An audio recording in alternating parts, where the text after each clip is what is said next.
Los humanos han mirado a los animales desde el inicio de los tiempos no solo con ojos de cazadores, sino con la intuición secreta de que allí, en esos cuerpos distintos y salvajes, habita algo de nosotros. En el lobo y en el león, esta proyección ha sido especialmente poderosa. No se trata solo de dos depredadores temibles, sino de dos espejos donde la humanidad ha visto reflejadas sus propias formas de vivir, de luchar, de sobrevivir. Dos metáforas vivas del alma humana, y sin embargo tan distintas. Uno es silencio, cálculo, frío. El otro es fuego, despliegue, corona. En las estepas heladas del norte y en los bosques profundos, el lobo camina. No ruge, no se impone con volumen, no necesita aplausos. El lobo observa, piensa, calcula. Su cuerpo parece hecho para fundirse con la niebla, con la sombra, con la idea misma de estrategia. Y no va solo. La manada es su fuerza, pero también su límite. Hay una jerarquía tácita, no democrática, pero sí dinámica. El liderazgo entre lobos no se impone por peso ni volumen, sino por experiencia, por intuición, por una sabiduría feroz que solo concede el tiempo y el dolor. El lobo no es carismático, es necesario. Y eso lo hace más poderoso que cualquier espectáculo. Al otro extremo del mundo, donde el sol quema con intensidad bíblica y las planicies abiertas no perdonan el error, camina el león. Su andar no es apurado. No necesita correr para marcar su presencia. El león se sabe rey no porque lo grite, sino porque todo lo que lo rodea parece aceptar su mandato sin discusión.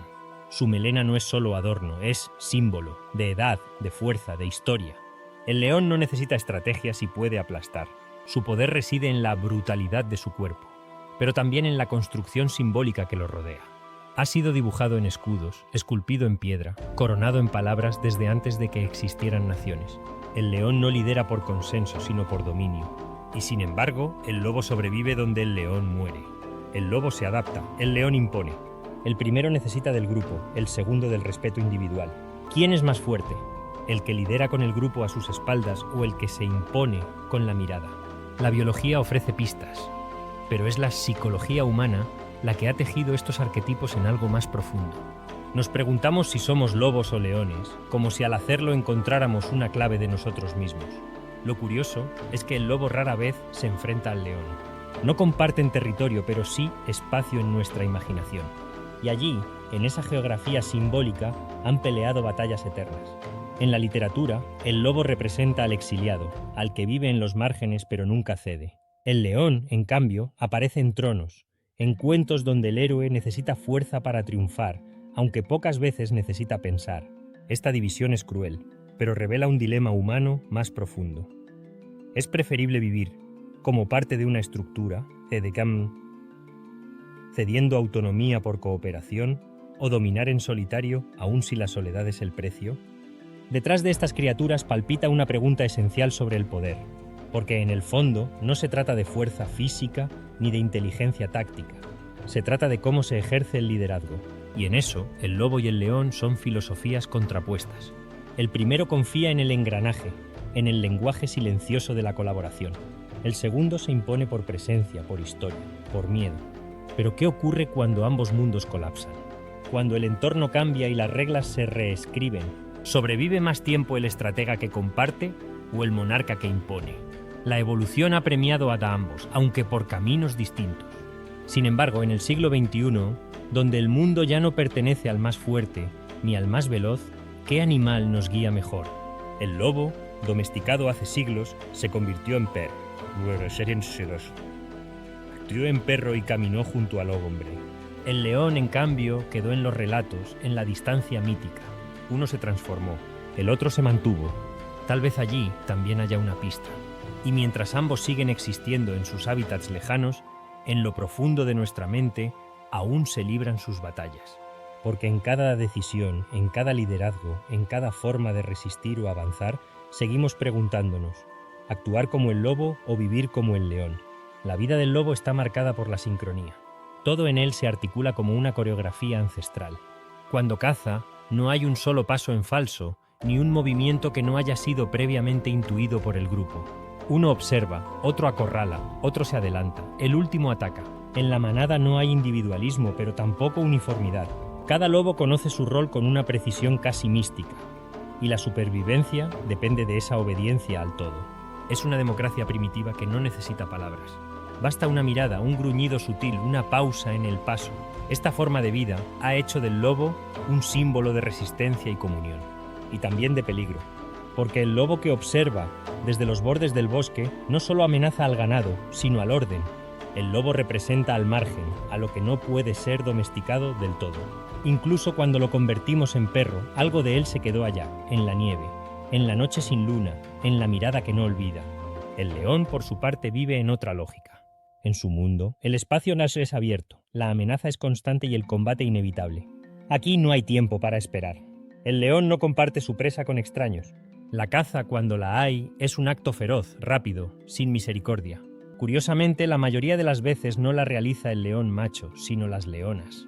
Él protege, vigila, impone. Ellas en grupo organizan el ataque. Es una estructura que rompe nuestras expectativas. El rey no es el cazador, es el garante del linaje, el protector del dominio, pero también en muchos casos el parásito que se alimenta del esfuerzo ajeno. El león ha sido elevado por la cultura humana a la categoría de emblema, no porque lo entendamos, sino porque necesitamos su imagen. Es poder sin culpa, violencia legitimada, liderazgo por destino.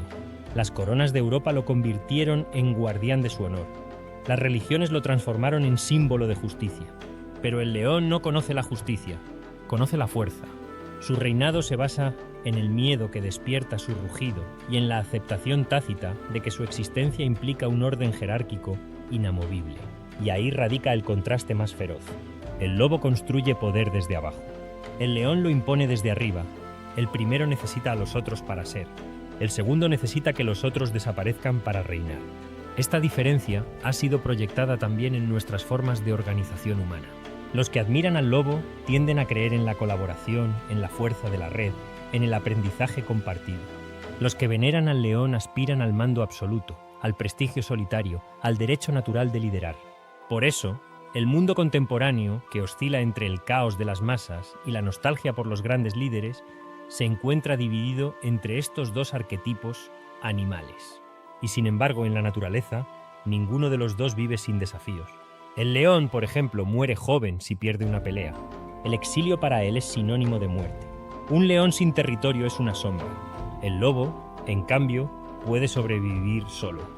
Puede incluso ser aceptado por otra manada si sabe cómo moverse. Su flexibilidad le permite mutar, adaptarse, resistir. Es aquí donde la evolución muestra su juicio silencioso. El lobo ha colonizado más territorios que el león. Ha sobrevivido a glaciaciones, a persecuciones humanas, a la modernidad. El león cada vez más retrocede. No por falta de fuerza, sino porque su modelo de supervivencia exige un entorno que ya no existe. Sus reinos se reducen, sus rugidos se apagan. Aún así, seguimos admirando al león, porque simboliza algo que deseamos, ser invencibles, ser respetados, ser vistos. Pero quizás no nos damos cuenta de que sobrevivir no siempre es rugir. A veces es moverse en silencio, observar, esperar. Y entonces, una nueva pregunta se filtra como el viento entre las ramas de un bosque nevado. ¿Quién sería el último en pie si el mundo se acabara y hubiera que empezar de nuevo? ¿El león con su orgullo altivo o el lobo con su paciencia ancestral? En ese escenario hipotético, los símbolos se desvanecen.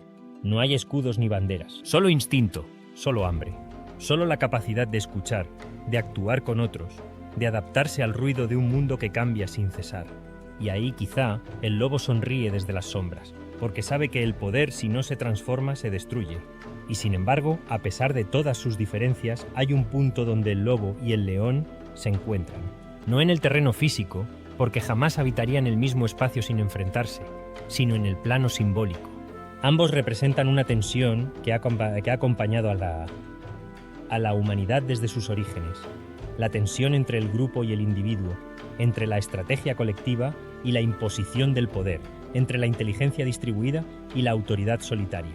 Los mitos de todas las culturas han jugado con esta dualidad. El lobo ha sido tanto el maestro espiritual que guía por la noche como el enemigo de la aldea. El león, tanto el rey magnánimo como el tirano salvaje. En ellos proyectamos nuestras esperanzas y temores, porque lo que nos asusta no es tanto el animal como el espejo que nos tiende.